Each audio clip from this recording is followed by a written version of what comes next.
এটাই বালি কলকা। বালি কলকা আমি এটা তৈরি করেছি। এটা বালির মতন দেখতে, সেই হিসাবে এটা বালি দিয়েও করে।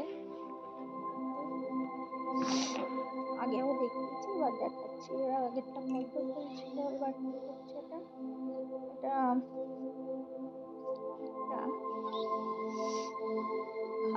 এটা হচ্ছে মাটির জ্বালা, যাকে বলে বাংলা ভাষায় পুজোর জ্বালা।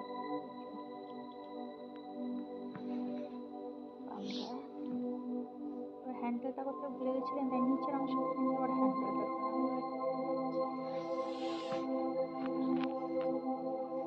ভালো লাগলে লাইক শেয়ার করবেন।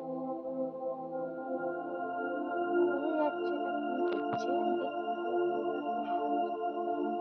আমি নিজেও জানি না কি তৈরি করে।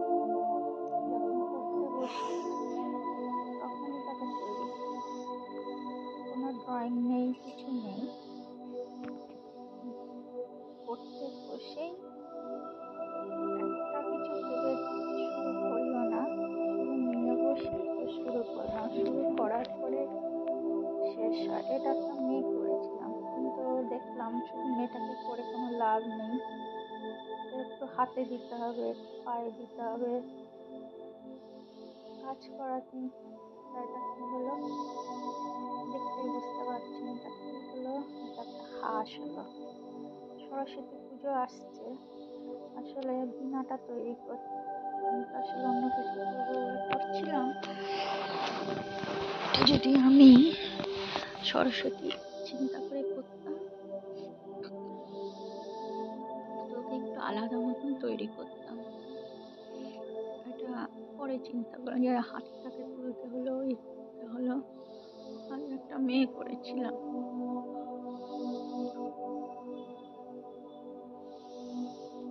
এবার এটা কি হচ্ছে, ও এটা হচ্ছে বীণা। আসলে তখন বীণাটা করছিলাম, বীণাটা ঠিক আমার মনোভূত হলো না।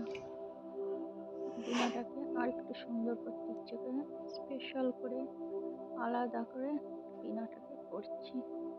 তখন সরস্বতী বডি অনুযায়ী ছোট বীণাটা হয়ে গেছিলো, ওটাকে আমি একটু ডিজাইন দিতে পারিনি। ডিজাইন না দিলে আবার কোনো কিছু ভালো লাগে না, ডিজাইন করতে ভালো লাগে। তার জন্য আবার বীণাটা তৈরি করলাম, সরস্বতীর বীণা। প্রথমে সরস্বতীর পদ্ম, এবার ওই বীণার ডিজাইনটা আলাদা, আবার একটা ডিজাইন দিলাম, দুটো বীণা হয়ে গেল।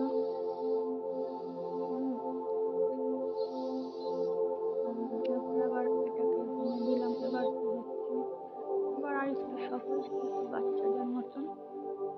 এটা একটু বাচ্চাদের ডিজাইন। সব কিছু কঠিন হলে তো সবাই করতে হয় না।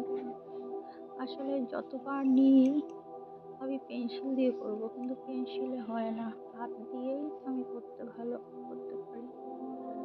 আচ্ছা,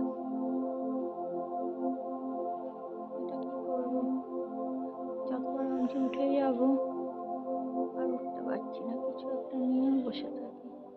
এটা করতে করতে 22 রান হয়ে গেল।